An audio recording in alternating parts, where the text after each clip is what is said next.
Pusat menetapkan seorang Saudara wanita Kejaksaan yang Tinggi Sumatera berprofesi Utara sebagai menetapkan teller PO bahkan mantan sebagai kepala tersangka atas cabang kasus Bank tindak Syariah. pidana. Pernahkah Anda bertanya-tanya di balik sebuah kasus di mana kebenaran tersembunyi?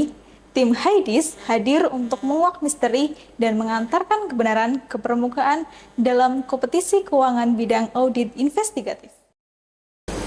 Halo semuanya, salam hangat dari tim Haidis. Perkenalkan, kami perwakilan dari Universitas Wijaya Kusuma Purwokerto yang terdiri dari saya, Ari Rahmawati, Ica Sustriana, dan Dwi Yuliana. Kali ini kita akan menganalisis kasus dugaan terjadinya fraud atas pembelian set hard drive pada perusahaan nasional bergerak di bidang perbankan keuangan. Bermula dari transaksi pembelian hard drive oleh divisi IT cabang tanpa persetujuan yang sesuai. Yang kedua, vendor yang mensuplai pembelian perangkat tidak terdaftar sebagai distributor resmi perusahaan perangkat multinasional. Yang ketiga, lokasi vendor terletak di area residensial, bukan di area bisnis. Hal ini menimbulkan kecurigaan adanya dugaan fraud dalam transaksi tersebut. Apa yang sebenarnya terjadi? Lalu siapa yang akan bertanggung jawab?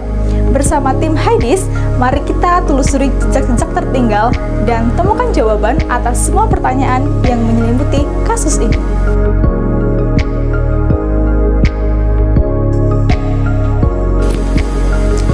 Dalam menganalisis kasus ini, tim kami menggunakan teori fraud heksagon. Teori fraud heksagon merupakan teori yang dikembangkan oleh Fausinas. Teori ini menjelaskan 6 faktor yang berkontribusi pada terjadinya kecurangan, antara lain stimulus, kapabilitas, peluang, rasionalisasi, ego, dan kolusi. Langkah-langkah yang akan dilakukan dalam membuktikan ada atau tidak adanya kecurigaan fraud. Yang pertama, melakukan analisis data. Melakukan analisis data pembelian hard drive dalam beberapa tahun terakhir untuk mencari pola yang tidak biasa. Membandingkan harga pembelian hard drive dengan harga pasaran untuk memastikan kewajarannya. Dan memeriksa log akses sistem informasi untuk mencari jejak aktivitas mencurigakan. Langkah yang kedua, melakukan wawancara. Wawancara pihak-pihak yang terlibat dalam transaksi yaitu kepala cabang, staf IT, staf keuangan, dan pihak vendor. Menanyakan tentang proses pengadaan, pemilihan vendor, dan spesifikasi hard drive yang dibeli, memberikan pertanyaan yang menjebak, dan memperhatikan inkonsistensi dalam jawaban dan bahasa tubuh yang mencurigakan. Langkah yang ketiga yaitu memeriksa dokumen atau bukti. Memeriksa dokumen terkait transaksi seperti purchase order, invoice, dan bukti pembayaran. Memastikan keaslian dokumen dan membandingkan dengan informasi yang diperoleh dari wawancara, dan mencari tanda-tanda pemalsuan atau manipulasi dokumen. Langkah yang keempat, melakukan investigasi lebih lanjut. Melakukan verifikasi ke alamat vendor yang tertera di bukti transaksi, menghubungi distributor resmi perusahaan multinasional untuk memastikan keabsahan produk dan keberadaan distributor eceran di daerah tersebut, dan memeriksa logistik dan dokumentasi terkait pengiriman dan penerimaan hard drive. Langkah yang terakhir yaitu menilai bukti. Mengevaluasi informasi yang diperoleh oleh wawancara, pemeriksaan dokumen, dan investigasi, mempertimbangkan tanda-tanda atau red flags yang ditemukan dan mengaitkan dengan teori fraud heksagon, membuat kesimpulan tentang kemungkinan adanya fraud dalam transaksi.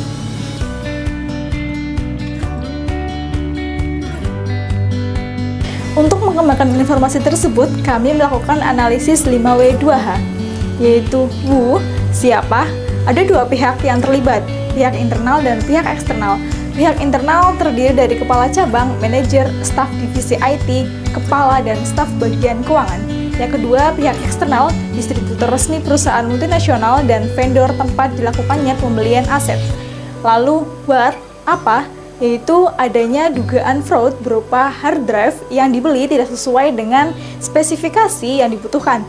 Terjadinya kolusi antara pihak internal, bank, yaitu divisi IT dan vendor, serta adanya pelanggaran pedoman perusahaan terkait pembelian aset. Lalu, when, kapan, yaitu saat terjadinya transaksi pembelian hard drive dilakukan.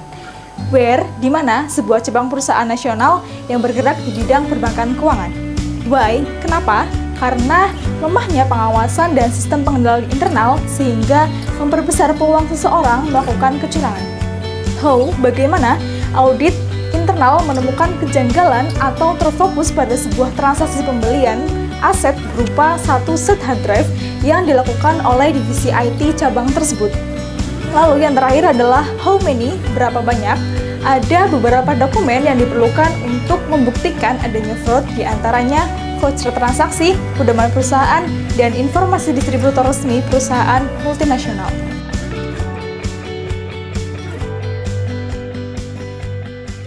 Dengan asumsi telah diperoleh data serta informasi tambahan, tim kami telah menyusun hipotesis serta program auditnya. Hipotesis yang tim kami buat, yakni terdapat fraud dalam transaksi pembelian hard drive oleh divisi IT cabang tersebut. Vendor yang mensuplai pembelian perangkat tersebut adalah perusahaan fiktif atau perusahaan yang tidak terdaftar sebagai distributor resmi perusahaan perangkat multinasional. Program audit yang kami buat yaitu perencanaan. Perencanaan ini terdiri dari dua, yaitu tujuan serta lingkungan. Tujuan perencanaan ini yaitu mengungkapkan apakah terdapat kecurangan dalam pembelian hard drive oleh divisi IT pada cabang tersebut.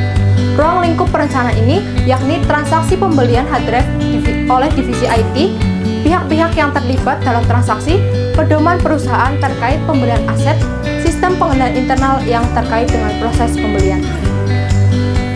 Pengumpulan data, kami melakukan wawancara kepada kepala cabang, pejabat yang melakukan pembelian, pejabat yang menyetujui pembelian, staf IT yang terlibat, serta vendor. Pemeriksaan dokumen yang terkait pembelian aset, dan yang terakhir, observasi dengan cara mengunjungi lokasi vendor, memeriksa kondisi fisik aset. Yang ketiga, evaluasi dan pengujian. Kami melakukan analisis data dengan membandingkan harga hard drive yang dibeli dengan harga pasaran, memeriksa kelengkapan dokumen pembelian, serta analisis aliran dana. Yang kedua, pengujian. Kami melakukan pengujian dengan cara verifikasi keabsahan sertifikasi keamanan produk, memeriksa apakah hard drive yang dibeli sesuai dengan spesifikasi yang dibutuhkan. Dan kami melakukan pelaporan dengan cara membuat laporan audit investigasi berdasarkan hasil investigasi. Dan yang terakhir, tindak lanjut. Kami melakukan tindakan disiplin terhadap pihak yang terlibat, pemulihan kerugian, serta penyempurnaan sistem pengendali internal. Berdasarkan pembahasan dalam video ini, dapat disimpulkan bahwa audit investigasi adalah audit yang dilakukan untuk mengungkapkan adanya indikasi kuat adanya kecurangan yang dapat mengakibatkan kerugian kepada sejumlah pihak terkait, baik itu terhadap perorangan maupun institusi. Tujuan dari audit investigasi ini adalah untuk mengidentifikasi dan mengumpulkan bukti-bukti yang dapat digunakan untuk membuktikan adanya kecurangan. Tahapan audit investigasi meliputi penelaahan informasi awal, perencanaan, pengumpulan bukti, analisis bukti, dan pelaporan. Kecurangan dapat diklasifikasikan menjadi 3 jenis, yakni kecurangan korupsi, kecurangan aset, dan kecurangan laporan keuangan. Dalam melakukan audit investigatif, auditor harus memahami dengan baik teori serta langkah-langkah yang harus dilakukan untuk membuktikan adanya kecurangan. Selain itu, auditor juga harus mengembangkan informasi yang diperoleh menjadi lebih lengkap serta penting untuk dapat ditindaklanjuti dengan audit investigatif. Dalam menyusun hipotesis dan program audit, auditor harus mempertimbangkan data dan informasi tambahan yang telah diperoleh.